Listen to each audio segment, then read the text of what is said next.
मथुरा में एक श्रेष्ठ ब्राह्मण थे। उनके पुत्र का नाम शिव शर्मा था। शिव शर्मा बड़े तेजस्वी और संपूर्ण शास्त्रों के ज्ञाता थे। जब जवानी बीत गई और कानों के समीप बाल सफेद हो गए, तब बुढ़ापा को आया हुआ देख द्विज श्रेष्ठ शिव शर्मा को बड़ी चिंता हुई। वे सोचने लगे, मेरा सारा समय पढ़ने और धनोपार्जन करने में चला गया। मैंने कर्मों की जड़ उखाड़ने में समर्थ भगवान महेश्वर की आराधना कभी नहीं की। संपूर्ण पापों का हरण करने वाले श्री हरि को भी मैंने कभी संतुष्ट नहीं किया। ये वेद, शास्त्र, धन, स्त्री, पुत्र, खेत और महल आदि परलोक जाते समय मेरे साथ नहीं जाएंगे। इस प्रकार विचार करके शिव शर्मा ने यह निश्चय किया कि जब तक मेरा यह शरीर स्वस्थ है, जब तक मेरी इंद्रियों में विकलता नहीं आई है, तब तक मैं अपने कल्याण के लिए तीर्थयात्रा करूंगा।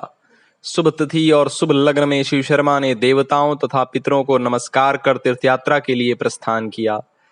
सर्वप्रथम वे अयोध्यापुरी में गए, सरयू में स्नान किया और वहां के भिन्न भिन्न तीर्थों में पिंडदान और तर्पण करके पितरों को संतुष्ट किया। फिर तीर्थराज प्रयाग को गए, जहां यमुना और गंगा जी विराजती हैं।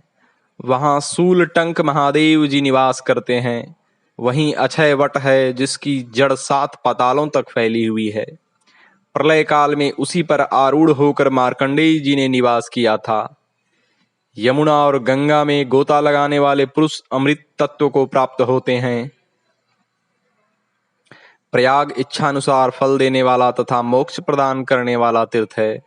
उत्तम बुद्धि वाले शिव शर्मा प्रयाग के गुणों को जानकर माघ भर वहीं रहे। उसके बाद काशीपुरी में चले आए। भगवान विश्वनाथ का पूजन किया। काशी में मणिकर्णिका तीर्थ संसारी जीवों के लिए साक्षात चिंतामणि के समान है।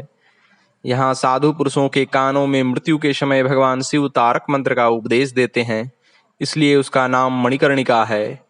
अन्य पुरियों की दर्शन अभिलाषा लिए शिव शर्मा महाकालपुरी में पहुंचे, जहाँ कभी कली का प्रभाव नहीं पड़ता। वह पुरी पाप से अवन अर्थात रक्षा करती है, इसलिए उसे अवंती कहते हैं। कलयुग में उसका नाम उज्जैनी है। भूतनाथ भगवान महाकाल की आराधना करके शिव शर्मा कांचीपुरी में गए, जहां साक्षात भगवान लक्ष्मीपति निवास करते हैं। कांची नगरी का दर्शन कर शिव शर्मा द्वारकापुरी की ओर गए।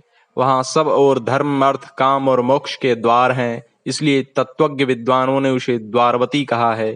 द्वारकापुरी में जो जीव काल से प्रेरित हो मृत्यु को प्राप्त होते हैं, वे वैकुंठ धाम में पहुंचकर पीतांबरधारी तथा 4 भुजाओं से विभूषित होते हैं।